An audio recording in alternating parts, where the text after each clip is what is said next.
Hey guys, this is Voice is Spy, and welcome back to another video. Today I'm going to be showing you guys a little tour at my 08 Impala mods, and this is the March of 2022. So without further ado, let's get started. Alright, so if you haven't seen the video from, I think, December, this one's kind of a little update to that. Since I did get in a little accident with this a couple months ago, but thankfully I got it fixed. That was really expensive to fix as well. It was like 800 bucks. Anyway, still have our headlights with spec tuning. Locked up bow ties. I did have to actually remove the tinted plate covers because I actually got pulled over. Oh my god, pulled over for that a couple months ago. Still the same hubcaps. I am actually going to get the LT rims from the LT Impala because my aunt actually had one of those, and it ended, oh my god, it ended up getting scrapped. So we just took the tires off of it for the summers, and yeah, just gonna have the LT rims, probably gonna paint them black, and yeah. Also, I do want to de-chrome this eventually too, so I'm just gonna like paint over it with like black paint or something. We'll see though, I don't know yet. So going into the interior, it is kind of a mess in here because I haven't cleaned it out all winter, unfortunately, because it's been extremely cold as it is usually in Canada in winters. But we still got the same stereo and stuff. I have had some minor issues with it, such as like CarPlay not working.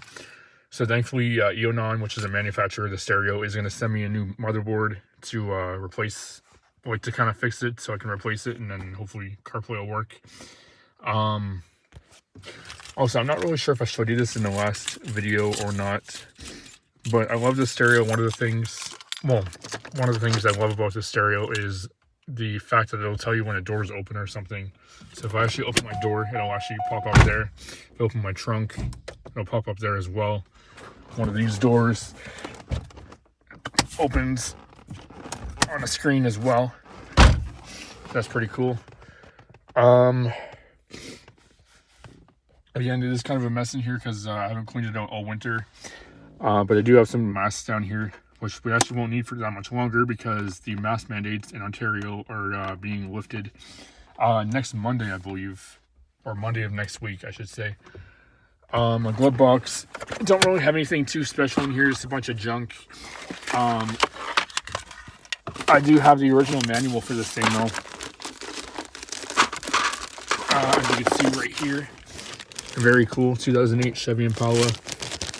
There's a little booklet on OnStar as well for subscriber information, and the warranty, which is probably long expired. Oh my god. Then there's the paperwork for my aunt's old vehicle. Hang on, let's see here. 2010 Impala LT, which again we took the rims off of. I did have a paper like that for this car as well because my dad's a mechanic and was able to look the info up, but I'm not sure where it went, unfortunately. Just put all this shit back in the glove box and we'll continue with the tour. Just kind of like shove it all in there for now.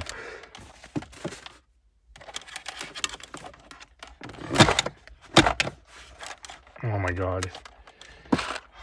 Seriously, man. There, okay. Let's just pretend that it's fine. Oh yeah, the wire that you see hanging down there, that's for the mic that's up here. I'm gonna probably fix that pretty soon. There's the mic, by the way. I'm gonna fix that pretty soon, I think, because it's starting to warm up now, and I'll be able to clean this out and kind of fix everything that's going wrong with it. Oh yeah, also I did, since the last video, I did replace the speakers as well. So those, the two 6.5 inch here are ones from Walmart. They're actually Scosche branded. Probably leave the link in the description if you guys wanted to buy them. Yeah, those are about 40 bucks, I think, for those. And I did have these Pioneers back here installed, but they didn't really sound too good. So I just replace them with the Scotia, and the Scotias sound a lot better. And in the back I have the 6x9s that are the JVC KFC 6966S. They actually sound really good as well. They like really bump. And also, speaking of the audio setup,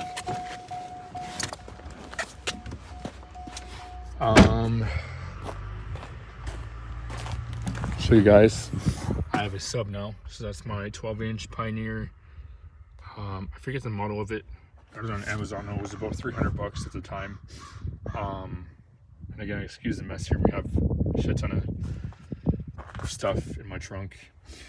Actually, in here, I believe we have the underglow kit that I want to install eventually on this thing. Yes, there it is right there, as you can see. And here's also the gauges from my aunt's old LT that I want to put in here. Then we have a bunch of my old dash kit stuff. And then right here, we have my old amp that I never really hooked up yet, so I don't really need it yet. And somewhere right there, I have a backup can that I want to install in the summer as well. So hopefully I can get that done relatively soon. Also, we do have a blanket back here because it does get kind of cold sometimes, and if I'm just chilling in the vehicle, I just have something to cover up with, because why not? Also, if you're wondering how that's wired up, I'll show you guys that real quick, how I wired the sub up. So let's pop the hood to show you guys the battery.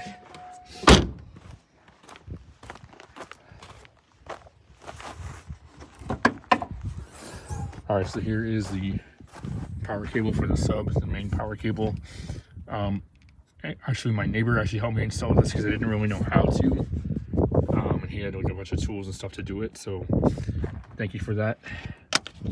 Oh, I just broke that, I think. Never mind, I didn't. Okay, so this is the main wire. It goes from the terminal on the battery. I'm not sure if you can see that. Then it just runs through the fender. And I know a lot of people don't like doing that because most people that install the subwoofers in the Impala usually run it through the little grommet that's somewhere down there. But it was too hard to access for us. So we just ran it through the fender because it was a lot easier.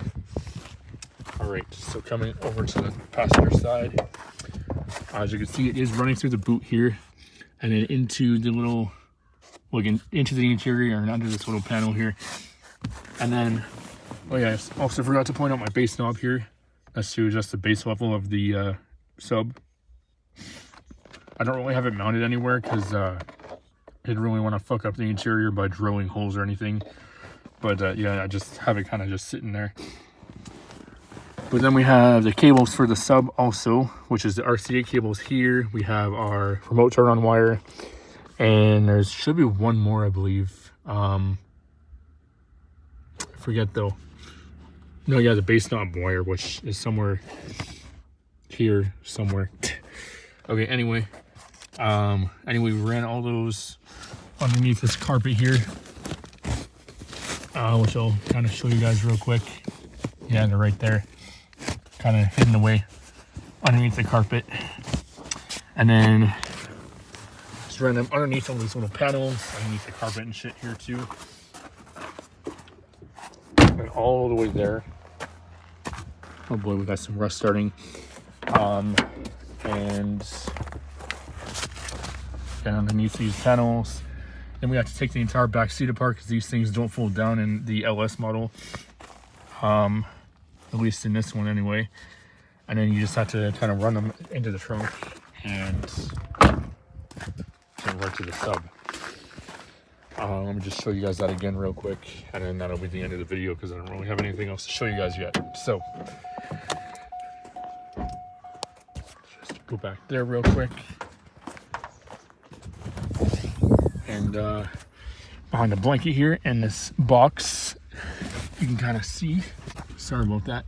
And one thing I did notice about the sub, apparently this is a 350 watt sub, is that this 4-gauge wire has to connect to the, I say that's a 14 or 16 gauge wire here. So my neighbor had these little like wire splices, or like solder strings, I should say, not wire splices. Oh my god, I can't talk. So we just use those, and yeah, it works just fine, thankfully. But again, if I do want to upgrade the sub in the future, I do have the capability of doing that because of the wire I used here, which I probably will upgrade it eventually as well. And there's the 6x9s, as you can see, that I kind of crimped into place. Very nice.